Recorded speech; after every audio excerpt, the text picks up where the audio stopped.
Okay, good afternoon. I'm John Rafael Benosa, and this is Inquiry versus Research. Now, this is only a quick topic, and we're only going to deal on the main nature of inquiry and research. Now, what are their nature, first of all? Now, for the inquiry, we're only going to probe on something, meaning we're going to have a mere observation, something to look at, and it's a request for truth, meaning you're asking for a fact. And it is based on the low to high order thinking questions, meaning we're going from the WH questions and the hows. Now, a related term from investigation, or should I say inquiry, is investigation.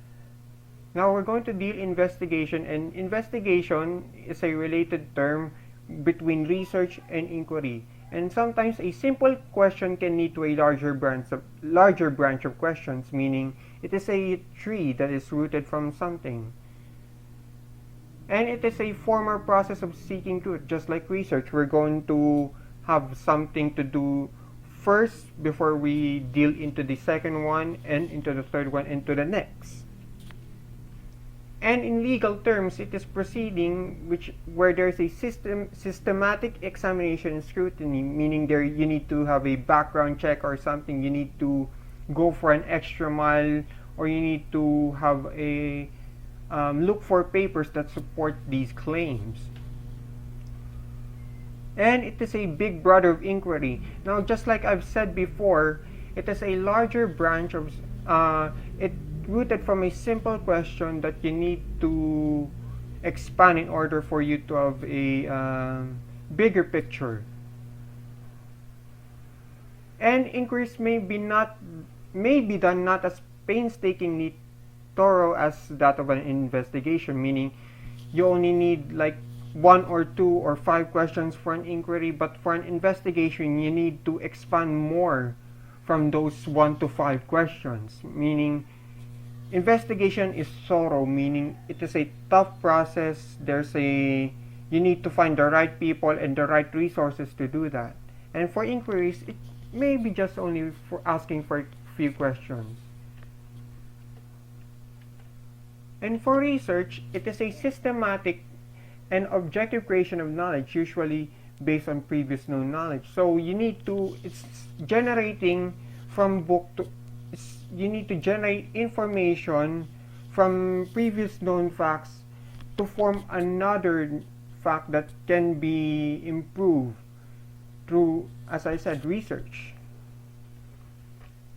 And it is also a study of materials and sources to establish facts, meaning you need to research from not only on Google but on any other site that contains more research papers, and you need to study a lot of resources. It may be you can use old newspapers, you can search the archives for anything that may be related to your subject,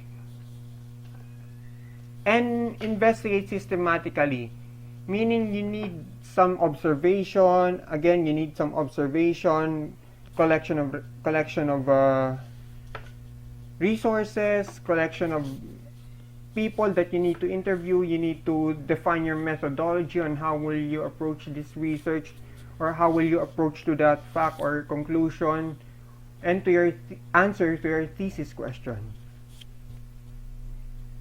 And research and investigation is process of collecting data. As I've said before, you need to rack up many graphs, charts, and everything.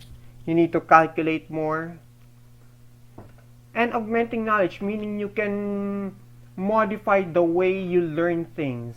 For example, you need to learn something about sports. Might as well be interview the coach of that team on how will they use this strategy in order for them to win.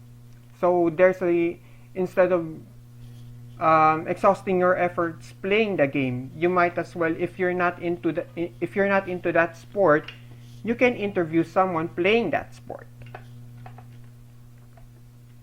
And resolve doubts, meaning research is about answering questions.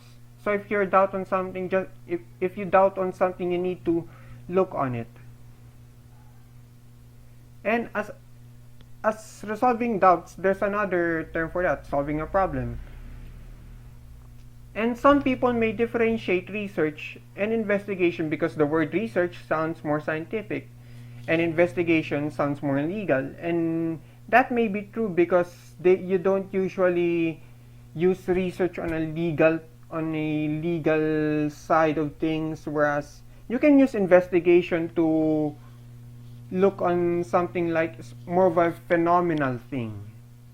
And most of the time scientists use the word research in order for them to connect or search on a known fact for them. And this is the summary of the nature of inquiry and research.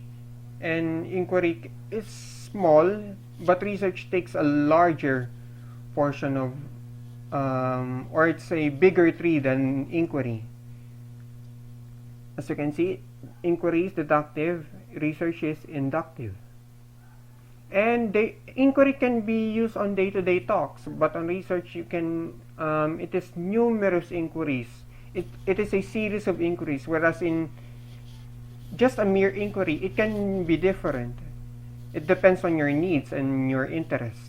But both of them are related, and it's open to wonder, solves problems, seek information, and requires effort. Now, inquiry might not require much effort than research, but it's still an effort. That still counts. And you learn new things every day. Now, why research? Narrows down general ideas. It explains everything around us. Projects what will happen, so you forecast everything on what will happen. It's based on your conclusion.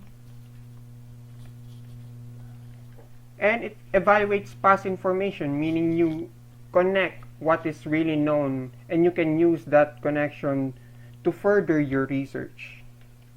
For example, the evolution of language, you can track the root of the English into, you need to research on the Germanic side as well as the Greek side of things, or French.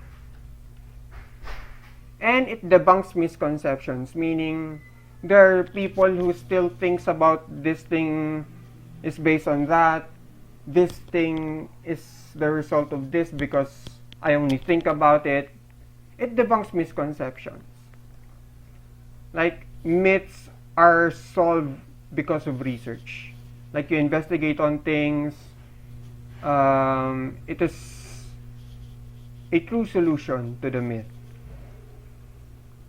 And these are the words that you might get when you think about research. So it may be from university, you need a model, prints, tools, metadata, think management, you need to manage your resources carefully, and approach, and all other things that may or all related to data research or inquiry. So thank you for that. That is the quick overview on research and inquiry.